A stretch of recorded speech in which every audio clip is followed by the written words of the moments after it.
Cell the crop. क्या लिखा है, फार्मर ने जब बीज बोया, अब कल फसल पैदा नहीं हो जाएगी, फसल को उगने में 3 से 4 महीने लगेंगे। तो वो बोला है कि मिनिमम जो टाइम है इसके बीज का वो क्या रहता है, 3 से 4 महीने रहता है, जब फार्मर वो सारी चीज़ें बीज वगैरह खरीद रहा है और उससे फसल बन के जब बेच रहा है। तो खरीदने से बेचने के बीच में कितना टाइम हो गया, 3 से 4 महीने का। So farmer usually take crop loans. तो अलग अलग टाइप के लोन होते हैं, होम लोन होता है ना, गोल्ड लोन होता है, वैसे ही क्रॉप लोन भी होता है। At the beginning of the season, तो जब बारिश का मौसम स्टार्ट, जो भी सीज़न है उनका स्टार्ट हो जाता है, रबी खरीफ हमने 9th क्लास में पढ़ा था, उससे पहले वो लोन ले लेते ताकि हम हमारी तैयारी कर ले, बीज बीज ला के रेडी रख ले। And repay the loan after harvest. और 3-4 महीने बाद जब उनकी फसल अच्छी आ जाती है, जैसे कि स्वप्ना के केस में तो नहीं आई, लेकिन कुछ फार्मर की फसल अच्छी आ गई तो वो वापस बिल्कुल आसानी से अपना लोन रिपे कर देते हैं।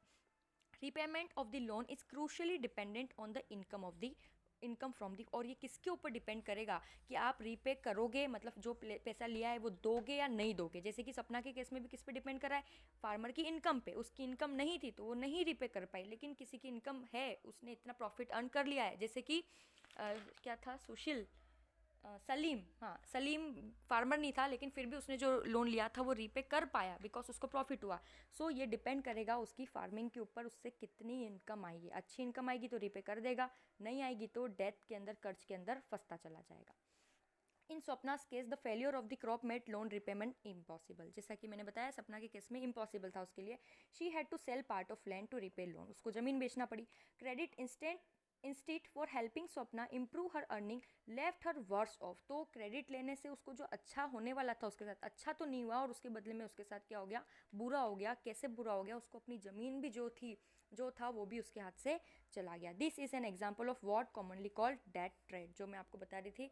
ये मार्क करना, यहाँ पे लिखा है डेट का मतलब होता है कर्ज, ट्रैप मतलब जाल। अब किसके अंदर फंसते चले गए, कर्ज के जाल के अंदर फंसते चले गए। कैसे, सपना ने एक लोन लिया, अब एक लोन पूरा नहीं कर पाई तो उसने क्या ले लिया, दूसरा लोन ले लिया। उसको उम्मीद थी कि हाँ भाई इस बार तो फसल अच्छी होगी, मैं वापस वो पहले वाला लोन, फर्स्ट लोन वापस कर दूंगी, लेकिन वो लोन नहीं हुआ। अब ये स्टोरी यहीं ख़त्म कर दी। अब क्या होता है, बहुत सारे फार्मर तीसरा लोन भी ले लेते हैं, तो 2 लोन के कर्ज चढ़ गए। प्रिंसिपल है, प्रिंसिपल के साथ इंटरेस्ट तो है सही, जैसे जैसे टाइम आगे बढ़ रहा है इंटरेस्ट और बढ़ता जा रहा है। तो ऐसे करते करते इंसान कर्ज के जाल के अंदर फंसता चला जाता है। उसी को बोलते हैं डेट ट्रैप। ट्रैप मतलब एक जाल। समझ आ गई बात? Yes, ma'am. Credit in this case pushes the borrower into a situation from which recovery is painful.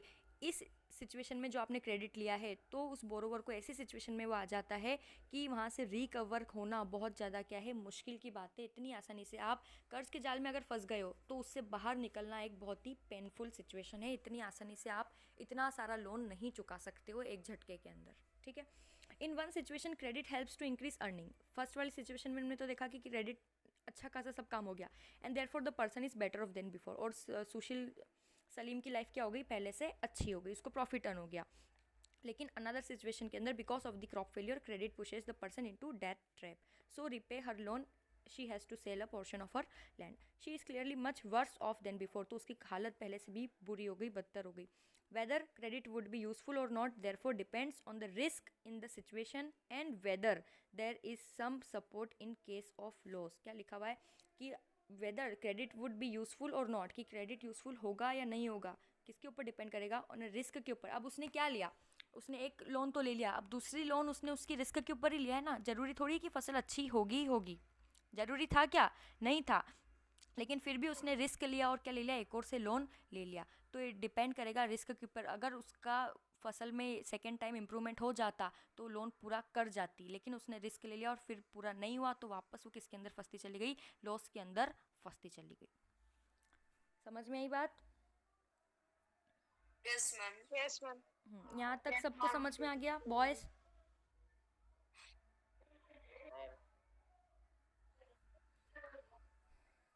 अब नेक्स्ट है टर्म्स ऑफ क्रेडिट। अब क्रेडिट लेने के भी कुछ टर्म्स है।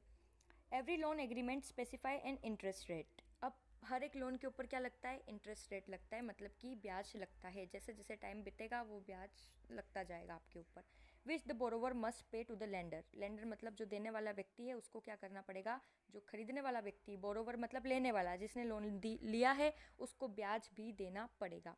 Along with the repayment of the principal. कल भी मैंने आपको बताया था प्रिंसिपल अमाउंट के बारे में। प्रिंसिपल मतलब क्या होता है, मेन पैसा जो है। मान लो 1 लाख का लोन लिया है तो 1 लाख क्या हो गया, प्रिंसिपल अमाउंट। लेकिन आप जब वापस देने जाओगे तो 1 लाख के ऊपर आपको मान लो 10,000 भी हो सकता है, 5,000 भी हो सकता है, मतलब 1 लाख प्लस कुछ अमाउंट आपको देना पड़ेगा। तो वो जो प्लस का अमाउंट है उसको बोलते हैं इंटरेस्ट। इन एडिशन लेंडर में डिमांड कोलेट्रल। अब इसके बदले में आप बैंक में जाओगे पैसा लेने तो वो सिर्फ ब्याज का ही नहीं बोलेंगे कि हाँ भाई लोन ले जाओ, प्रिंसिपल ले जाओ और ब्याज दे देना, छुट्टी नहीं। उसके साथ साथ आपको वहाँ पर कोलेट्रल मतलब कोई सिक्योरिटी, जो आपकी कीमती चीज़ें वो भी आपको वहाँ पर रखना पड़ेगी। सो इन एडिशन लेंडर में डिमांड कोलेट्रल या सिक्योरिटी अगेंस्ट लोन। लोन के बदले में कुछ सिक्योरिटी रखना पड़ेगा, उसी को बोलते हैं कोलेट्रल। तो collateral is an asset. Asset मतलब एक पूंजी, संपत्ति आपकी। दैट द बोरोवर ओन्स, जो जिसका मालिक कौन है, वो खुद बोरोवर जो लोन लेने आया है उसकी खुद की है, जैसे कि land, building, vehicle, life stock मतलब बहुत सारे जानवर वगैरह भी हो सकते हैं। Deposits with bank. Deposit with bank मतलब आपकी बैंक में एफडी है, वो एफडी को आप टुटवाना नहीं चाहते हो, इसलिए आप लोन ले रहे हो अभी थोड़े बहुत खर्चे के लिए।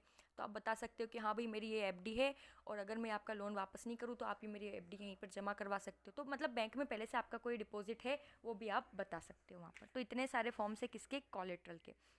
अब लिखा है इसमें लैंड। अब लैंड बिल्डिंग, तो बिल्डिंग को उठा के आप वहाँ पर रखने के लिए नहीं जाओगे, है ना, उसके पेपर्स आप रखोगे वहाँ पे कि ये हमारे घर है, ये उसके पेपर से आप यहाँ पर रख लो, original paper. So and uses this as a guarantee. और किसकी तरह काम करेगा, वो एक गारंटी की, सिक्योरिटी की तरह काम करेगा। टू के बाद क्या लिखा है, to sell the asset, 2 minute. If the borrower fails to repay the loan the lender has the right to sell the asset. अब अगर वो बोरोवर फेल हो जाता है, यहीं से पढ़ना है ना,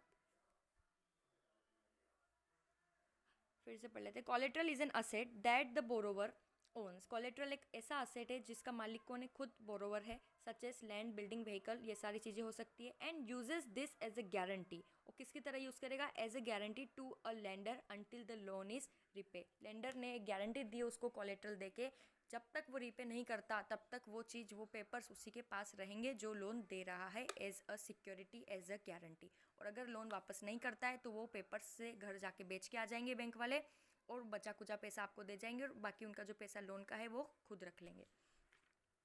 सो if the borrower fails to repay the loan the lender has the right to sell the asset, बेच देगा वो, और collateral to obtain payment. Property such as land titles, deposits with banks, life stocks are some common example of collateral use for borrowing. ये सारी example है जिससे आप loan ले सकते हो। समझ में आए कोलेट्रल क्या है? डायरेक्ट 1 मार्क्स में क्वेश्चन आ सकता है कि क्या है कोलेट्रल, आप क्या समझते हो कोलेट्रल से, कोलेट्रल क्या है, ये बात समझ में आई सबको?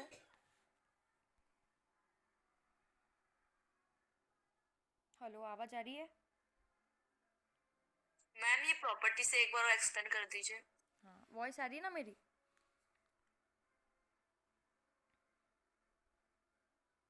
मैम आपकी आवाज नहीं आ रही। नहीं आ रही है?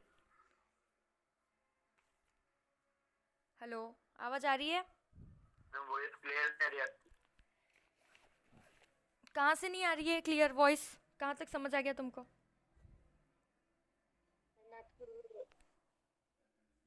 हेलो, आपकी वॉइस ही